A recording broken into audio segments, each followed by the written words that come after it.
नजम सुबह सुबह हिदायत, खत्म रसूल नजम सुबह सुबह हिदायत, हत्ता के नज़ीरी तू अल हक बशीरी, आए खत्म रसूल उम्मत तू खैर ममबूद, आए खत्म रसूल उम्मत तू खैर ममबूद, जो सब्र के आया दर फस्ल अखीरी, जो सब्र के आया दर फस्ल अखीरी। कारो जबान जाना बंद থাকে না, চিৎকার দিয়া বলেন না আল্লাহু আকবার। এজন্য ভাই চেহারার জন্য যদি তুমি তোমার তরিকার জন্য জীবন দিতে পারো তাহলে তো এক নাম্বার চেহারা। আল্লাহর পরেই মানুষদের মধ্যে সবচেয়ে সুন্দর চেহারা আল্লাহ দান করেছিলেন আমাদের নবী মুহাম্মদুর রাসূলুল্লাহ সাল্লাল্লাহু আলাইহি ওয়াসাল্লামকে। তাহলে বলো ওই নবীর জন্য তোমার জীবন দিতে সমস্যা কোথায়? চেহারার জন্য যদি কাউকে ভালোবাসতে হয় এক নাম্বার মানুষদের মধ্যে এক নাম্বার কাকে ভালোবাসা দরকার? নবীজিকে ভালোবাসা দরকার। তাহলে আমরা নবীজিকে ভালোবাসলাম কোথায়? আমার মুখে দিক তাকাইলে বোঝা যায় না আমি মুসলমান না খ্রিস্টান না হিন্দু। সালাম দিতে লজ্জা লাগে যেটা আসলে মুসলমান না খ্রিস্টান। লাইসেন্স নাই তো, সার্টিফিকেট নাই তো। আল্লাহ এইজন্য ভাই নবীজির সুন্নাত মোতাবেক চললে নবীজি বলেন মান আহাব্বা সুন্নতি। আচ্ছা আলোচনা সিরিয়ালে বলি, সিরিয়ালে না বললে না বুঝবেন না। কয় কারণে ভালোবাসা হয় বলছি কয়টা, আর তিনটা বাকি আছে। এটা আল্লাহ কখনো তৌফিক দিলে অন্য বয়ানে শোনাবো ইনশাআল্লাহ। এখন আপনি এটা বিশ্বাস করে নেন যে চার গুণ আল্লাহ আমার নবীজিকে দিয়েছেন, বলেন সুবহানাল্লাহ। তাহলে এক গুণ একজনের ভিতরে থাকার কারণে তার জন্য যদি আমি জীবন দিতে পারি, চার গুণ আমার নবীজির ভিতরে থাকার কারণে তার জন্য কেমন মহব্বত থাকা দরকার। বলে হুজুর ঠিক আছে আজকে থেকে আমরা মহব্বত করবো, করবো কিনা? কারা কারা নবীজিকে মহব্বত করবো? আল্লাহু আকবার বলেন। করবো, পাক্কা ওয়াদা ইনশাআল্লাহ। মহব্বত করার সুরত আছে না? একটু আগে কইছি মহব্বত আপনারাও করেন আমরাও করি, সব গ্রুপই করে, কিন্তু আমরা সুরতটা জানি না, এই জন্য দেয়া ঝামেলা। তা মহব্বতের সুরত কি কয় হুজুর? আপনারা তো আপনাদের মতো করে কইবেনি মহব্বতের সুরত। আমি বলবো না, আমি বলবো না, নবীজিটা আপনাদেরকে শোনাবো। নবীজি যেটা বলছে মহব্বতের সুরত, এটা বললে বিশ্বাস করবেন না। নবীজি বলেন আমাকে যদি মহব্বত করো, মান আহাব্বা সুন্নতি ফাকাদ আহাব্বানি ওয়া মান আহাব্বানি কানা মাই ফিল জান্নাহ। শোনো শোনো শোনো, যেই ব্যক্তি আমার সুন্নতকে ভালোবাসলো, কিসে কি? একটু আগে বলছি সত্য হক পীর চিনার মাপকাঠি কি? এখানে নবীজি কইতেছে মান আহাব্বা সুন্নতি, যে আমার সুন্নতকে ভালোবাসলো, ফাকাদ আহাব্বানি, সে যেন আমাকেই ভালোবাসলো। সুবহানাল্লাহ, সুবহানাল্লাহ বলে বলো সুবহানাল্লাহ। মান আহাব্বা সুন্নতি ফাকাদ আহাব্বানি, যে আমার সুন্নতকে ভালোবাসলো সে যেন আমাকেই ভালোবাসলো। ওয়া মান আহাব্বানি কানা মাই ফিল জান্নাহ, আর আমাকে যে ভালোবাসলো সে আমার সাথেই জান্নাতে থাকবে।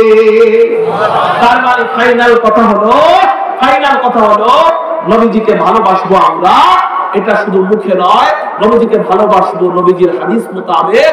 আর নবীজিকে ভালোবাসা হবে কখন? যদি নবীজির সুন্নাত মোতাবেক আমার ব্যক্তি জীবন, পারিবারিক জীবন, রাষ্ট্রীয় জীবন, সামাজিক জীবন, সব জীবন আমার রাসূলের সুন্নাত মোতাবেক কাটাই, তাহলে ভালোবাসা হবে কাকে?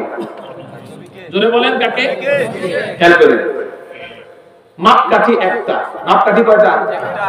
মাপকাঠি একটা, এরিয়া দুইটা। জোরে বলেন এরিয়া দুইটা, মাপকাঠি একটা। মাপকাঠি সুন্নাত, মাপকাঠি কি? সুন্নাত। এরিয়া হলো আল্লাহ এবং তার রাসূল। সুবহানাল্লাহ।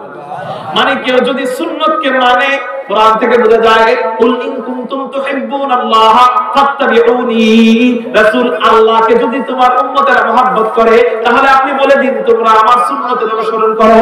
কোরআন থেকে বোঝা গেল আল্লাহকে মহব্বত করতে গেলেও সুন্নাত দরকার। তার মানে আমি যদি সুন্নাতকে অনুসরণ করি তাহলে অটোমেটিক আল্লাহকে ভালোবাসা হয়ে গেল, এটা আয়াত।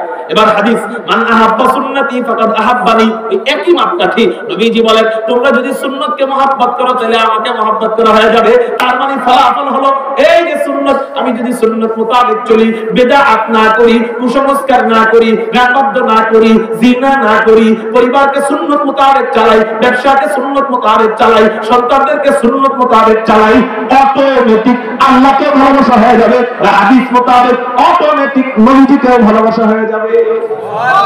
সুবহানাল্লাহ। তাহলে বোঝা গেল সুন্নতি শরীয়ত, সুন্নতি মারিফাত। মারিফাত মানে কার সাথে সম্পৃক্ত? আল্লাহর সাথে। সুন্নত মানাই মানে মারিফাত, সুন্নত মানাই মানে শরীয়ত।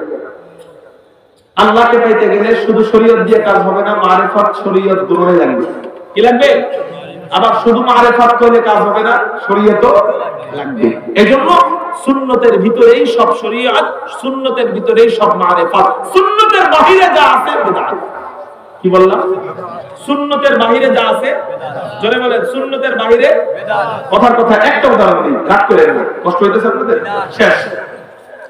জানাজার নামাজের সুন্নত, সুন্নত মানে এই সুন্নত মানে কোন সুন্নত? এই সুন্নতের অর্থ হলো নবীজির রেখে যাওয়া রীতি, নিয়ম, কানুন, নীতি, এটা। এই সুন্নত মানে সুন্নত নামাজ পড়েন ওই সুন্নত না। আসরের আগে সুন্নত আছে 4 রাকাত পড়েন না মাঝে মাঝে, সুন্নতে গায়রে মুআক্কাদা। মাগরিবের পরে সুন্নত 2 রাকাত পড়েন না, ওই সুন্নত এই সুন্নত না। ওই সুন্নত হলো এই সুন্নতের অন্তর্ভুক্ত একটা সুন্নত, কিন্তু আমি যে সুন্নত বলতেছি সেই সুন্নতের অর্থ হলো নবীজির আইন, নবীজির নীতি। নবীজির কি? আর জানাজা নামাজের নবীজির নীতি কি? জানাজা নামাজে সিজদা নাই। জোরে বলে, জানাজা নামাজে সিজদা নাই।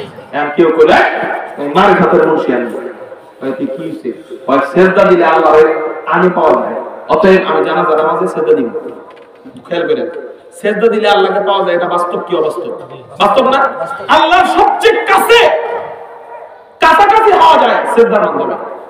দোয়া সবচেয়ে তাড়াতাড়ি কবুল হয় সিজদার মাধ্যমে। তাহলে আল্লাহর সবচেয়ে প্রিয় জিনিস হলো সিজদা। সবচেয়ে প্রিয় জিনিস কি? আল্লাহর সবচেয়ে প্রিয় সিজদা।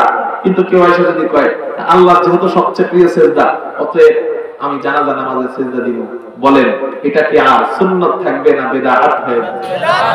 বুঝতে পারছেন? মানে সুন্নতের বাইরে গেছেন, বাস বিদআত হয়ে গেল। আরেকটা বলি, মহিলাদের যখন হায়েজ চলে, মাসিক চলে, অসুস্থতা চলে, আল্লাহর সবচেয়ে কাছাকাছি হওয়া যায় নামাজের মাধ্যমে। কিসের মাধ্যমে? কিন্তু কোন মহিলা তার স্বামী কইলে এত শরীয়ত বুঝি না, হায়েজ চলে এই মুহূর্তে নামাজ পড়বা, এত কিছু বুঝি না, এত ফুতা বুঝি না, হায়েজ চলা কারণে নামাজ পড়বা কেন? নামাজ ফরজ, বাদ দিলে আল্লাহ গুনাহ দিব। অতএব ওখানে আবেগ দেখায়া আপনি যদি নামাজ পড়েন তাহলে ওই নামাজ তো কবুল হবেই না, বরং হারাম কাজ আপনি করলেন। কি করলেন? বরং ওটা অস্বীকার করলে কাফের হয়ে যাবেন। যদি কেউ বলে যে এই টাইমে নামাজ পড়া জরুরি, ফরজ, এটা বললে আল্লাহর শরীয়তকে অস্বীকার করা হয়ে যায়, কাফের হয়ে যাবে। কথা বুঝতে পারছেন? তাহলে সুন্নতের বাইরে যায় যদি আপনি ভালো কাজও করতে যান, নামাজ ভালো কাজ না খারাপ কাজ, কিন্তু আপনি সুন্নতের বাইরে করতে যায় কাফের হয়ে যেতেছেন। ঠিক নেই? অতএব আপনার প্রত্যেকটা পয়েন্টে এই ফর্মুলা মাপকাঠি মিলাইবেন। আমি সুন্নতের বাইরে যায় যদি দুরূদ কই তাহলে ওই দুরূদ বিদআত হবে, সুন্নতের বাইরে যায় যদি সালাম বলি সালামও বিদআত হবে। হ্যাঁ, সুন্নত মোতাবেক সালাম, সুন্নত মোতাবেক দুরূদ, সুন্নত মোতাবেক ব্যবসা, সুন্নত মোতাবেক বাণিজ্য, সুন্নত মোতাবেক নামাজ, সুন্নত মোতাবেক হজ, সুন্নত মোতাবেক যাকাত, সুন্নত মোতাবেক সন্তান চালানো, সুন্নত মোতাবেক মাদ্রাসায় পড়ানো। বুঝতে পারছেন? আল্লাহ আমাদেরকে নবীজির সুন্নতকে মহব্বত কইরা নবীর সাথে জান্নাতে থাকার তৌফিক দান করুন। সকলে বলি আমিন। আপনারা আমার কথা কোনো বেজার হয়েছেন? আসেন, এখন আর ভেদাভেদের সময় নেই। কে সুন্নি, কে ওয়াহাবি, কে তাবলিগি, কে খারেজি, এত নাম বাদ দিন। আমরা এক নবীর উম্মত। ঠিক না? ঠিক। আপনার মাথায় টুপি আছে তো আপনি আল্লাহকে ভালোবাসেন, রাসূলকে ভালোবাসেন। আসেন এক কাতারে সবাই এসে যাই, বাতিলের মোকাবেলা করি। আর ভেদাভেদে থাকবো না তো ইনশাআল্লাহ। আল্লাহ আমাদেরকে এক অনেক করে দিক, বলি আমিন। মুহতারাম হাজিরিন, এই যে অজপড়া গায়ের ভিতরে একটা সুন্দর মাদ্রাসা, কত সুন্দর মাদ্রাসা। এই মাদ্রাসার ছাত্র কোরআন কারীম তেলাওয়াত করলো, আপনাদের কাছে খারাপ লাগছে নি? হ্যাঁ, কত সুন্দর করে কোরআন তেলাওয়াত করলো। এরকম একজন একজন করে হাফেজ হবে। এই জায়গা যে দান করছে, এই ঘর যারা করে দিয়েছে, কিয়ামত পর্যন্ত তাদের কবরে সওয়াব যাবে কি যাবে না? আমরাও যদি কিছু শরীক থাকি